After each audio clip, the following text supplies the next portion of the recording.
इसमें एंट्री हुई दो लोगों की वजह से।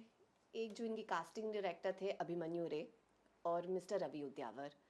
आई डोंट नो अगर लोगों को पता है, बट मेरे मेरा आई थिंक लाइफ का सेकंड एड जो मैंने किया जब जब मैं आई थिंक 17 साल की थी, was with Ravi sir. Toyota का एड था जो मैंने आमिर खान सर के साथ किया था। And that was the first time मैं मिस्टर रवि उद्यावर से मिली थी, उनके साथ काम किया था। और आई think life has come a full circle, और वो पहला एड था। और अब फाइनली उन्होंने मुझसे कहा था कि मैं हमेशा उनके दिमाग में थी। He was waiting for a right opportunity to cast me in something. और लकली दो दीवाने शहर में की कहानी ऐसी थी कि वहाँ पे एक कैरेक्टर था जो मेरे लिए करेक्ट था।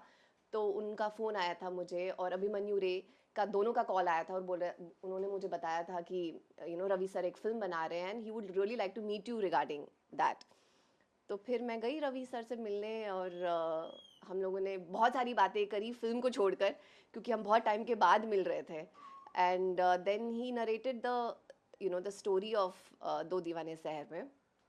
और मुझे बहुत बहुत बहुत कमाल की लगी, क्योंकि बहुत ऐसे इम्पोर्टेंट इश्यूज हैं जो फिल्म में एक्सप्लोर किए गए हैं। और मुझे मेरा कैरेक्टर बहुत कमाल का लगा। सो देन आई सेड ठीक है, करते हैं इसको, थोड़ा इंटरेस्टिंग है है। ना, किस तरह संदीपा को रिलेट करती है, मतलब किस तरह ये आप पर्सनल लाइफ में? बहुत सारे चीज़ें हैं जो मैं रिलेट कर पाई नैना से। इनफैक्ट आई थिंक हर लड़की कहीं ना कहीं नैना से रिलेट करती है, क्योंकि I think on a deeper level all girls have similar issues.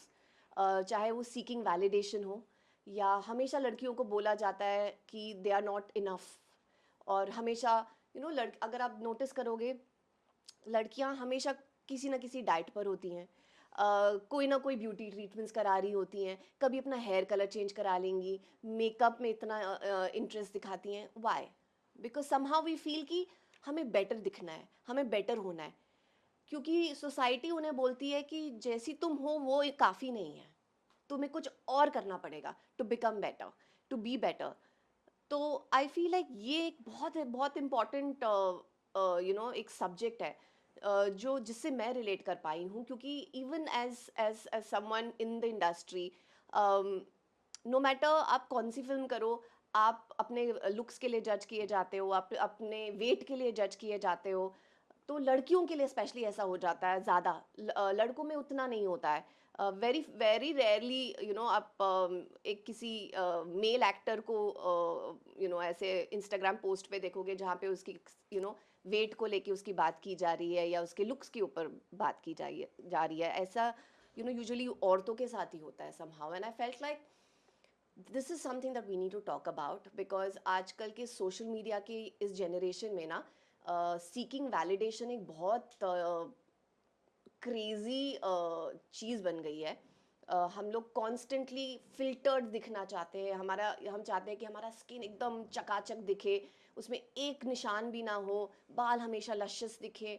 तो जो रियल सेल्फ है वो कहीं ना कहीं छूटता जा रहा है। और हम लोग कॉन्स्टेंटली किसी और के लिए जी रहे हैं।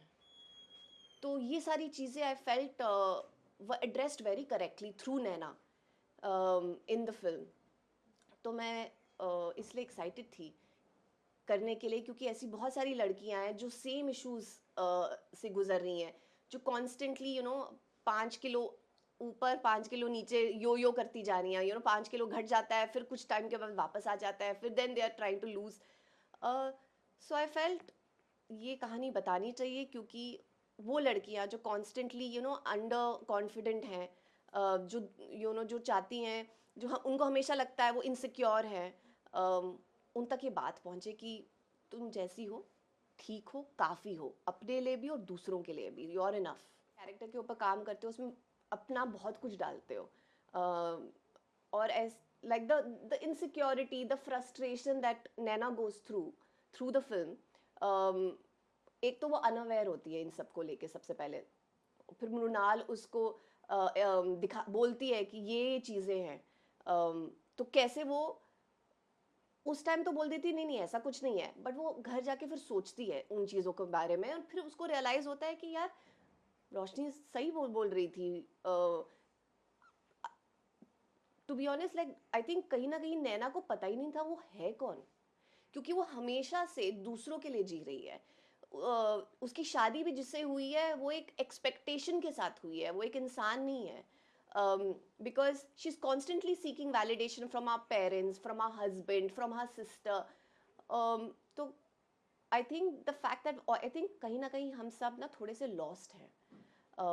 हम अपने आप को हमें अपने आप को जानने की बहुत ज़रूरत है, और you have to make peace with who you are rather than trying to be somebody constantly and trying to achieve beauty standards, life standards, um, especially because of social media, because हम social media पे ऐसी lives display करते हैं जो पूरी तरह से सही नहीं होती हैं। It's all a lie.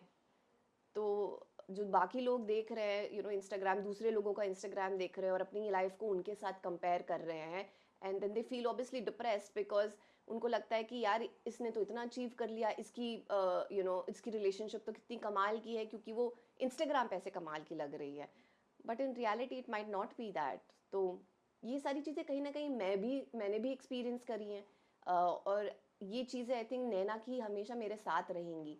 Specially actually one more thing was the sibling comparison.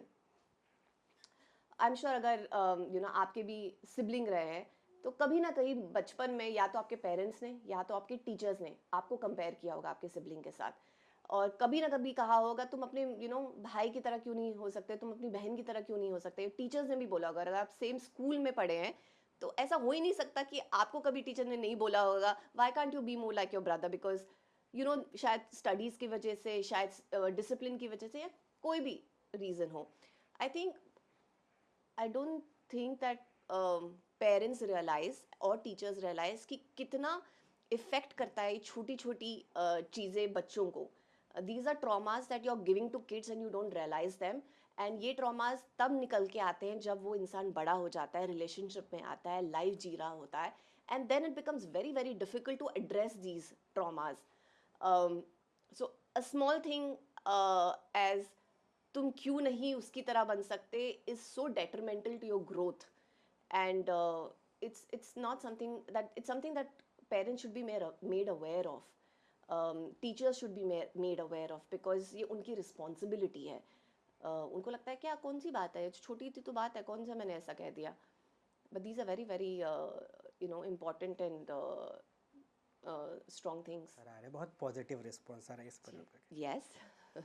I'm happy about that, क्योंकि पॉइंट तो यही होता है ना काम करने का, कि एक तो आप इंजॉय करो जो आप काम कर रहे हो, और जो आप एफर्ट डाल रहे हो उस किरदार में वो रंग दिखाए, यू नो। तो of course critically and audience अगर आपकी परफॉर्मेंस को एंजॉय करे और रिलेट कर पाए, I think that's most important thing, कि लोग कहें कि कहीं ना कहीं I have also gone through this, this is such an important thing, तो बहुत अच्छा लगता है, and I am very happy. I have a lot of you know gratitude to Ravi sir, क्योंकि उनकी वजह से यू नो ये फिल्म बनी, उनकी वजह से नैना ने वो शेप लिया, उन्होंने परफॉर्मेंस जो मुझसे निकलवाई, and of course Sanjay Leela sir, Sanjay Bhansali sir, उन्होंने इस कहानी को बैक किया, ऐसे सिंपल स्वीट स्टोरी को बैक किया, बिकॉज यू नो आजकल everybody wants something big, you know उनको लव स्टोरी में भी ऐसे कुछ ट्विस्ट एंड टर्न्स चाहिए होते हैं। आजकल आप थिएटर भी जाते हो तो आपको लगता है अब क्या होने वाला है, अब क्या होने वाला है, but but this film is not like that, it's a slow paced film, it's a slow burn, और ये you know old school type है जहाँ पे आराम से इमोशंस को हैंडल किया जा रहा है, we have given it time. So I'm glad that Mr. Bhansali backed this film. I'm glad that Mr. Ravi Udyawar directed the film the way he directed it. He's shown Bombay so, Mumbai so beautifully. Uh, and yeah, all thanks to him. I think हम सब ने जो performance दी है, चाहे वो सिद्धार्थ हो, मुन्नाल हो, मैं हूँ, और you know बाकी के जितने भी supporting casts हैं, I think it's all thanks to Ravi sir. हर एक एक्टर का ड्रीम होता है कि वो मिस्टर भंसाली के साथ काम करे, एंड मेरा भी है।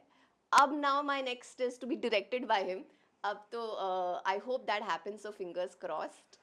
या and so I am so grateful, the man has क्या विजन है उनका, विजुअल सेंस कमाल का है, and I think you will see that even with Do Deewane Sheher Mein, because Ravi sir also has a beautiful visual sense. जिस तरीके से उन्होंने फिल्म को शूट किया और दिखाया है मुंबई को, आई डोंट थिंक अभी तक किसी ने ऐसे दिखाया होगा. इवन अल्मोड़ा जिस तरीके से उन्होंने दिखाया है फिल्म में is just stunning, and the way he is presented all of us. I think एक आर्टिस्ट का जो विजुअल सेंस होता है वो आपको क्लियरली दिखाई देगा इस फिल्म कौन से में. प्रोजेक्ट? एक जो चीज़ ऑलरेडी अनाउंस हो चुकी है वो है चुंबक, जो नेटफ्लिक्स पे आएगी. वो एक कॉमेडी सीरीज़ है जो I am very excited about it, because is the first time Netflix ऐसा कोई शो कर रहा है. इट्स अ मैड कॉमेडी जो you know the makers of Khichdi and Sarabhai are making this on Netflix. We have amazing co stars like Neena Gupta ji हैं, सुमित व्यास हैं, सुमित राघवन, देवेन भुजानी. तो ये सब अपने कॉमेडी में ये सब कमाल कर चुके हैं ऑलरेडी. तो मेरे लिए ये फर्स्ट एक्सपीरियंस था कॉमेडी करने का, and I am very excited because मैंने कभी कॉमेडी ऐसे अटेम्प्ट नहीं की है, और इस टाइप की कॉमेडी तो कभी भी नहीं की है. तो या but I am very excited about the show because it's super funny. हम लोग सीन्स करते करते इतना हंसते हैं. तो आई होप आप लोगों को भी पसंद आएगा. Thank you Sandhya. Thank you.